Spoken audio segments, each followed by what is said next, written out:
গ্রহমৈত্রীর আগের ভাগে আমরা গ্রহমৈত্রী সম্বন্ধে প্রাথমিক আলোচনা করেছিলাম। গ্রহমৈত্রী কাকে বলে সে কথা আমরা জেনেছি। এবার গ্রহমৈত্রীর দুটি শ্রেণী, দেব শ্রেণী ও দানব শ্রেণীর মধ্যে কোন কোন গ্রহ পড়ে সে সম্বন্ধে আজকে আমরা জানব। দেব শ্রেণীর অন্তর্গত গ্রহগুলি হল বৃহস্পতি, মঙ্গল, সূর্য এবং চন্দ্র। আর দানব শ্রেণীর অন্তর্গত গ্রহগুলি হল শনি, শুক্র, রাহু এবং কেতু।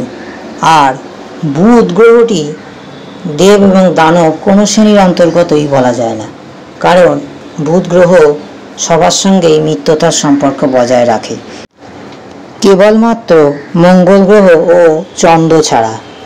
চন্দ্র বুধকে নিজের শত্রু মনে করে না, কিন্তু বুধ চন্দ্রকে নিজের শত্রু মনে করে। তাই এক কথায় বলতে গেলে চন্দ্রের সঙ্গেও মিত্রতারই সম্পর্ক।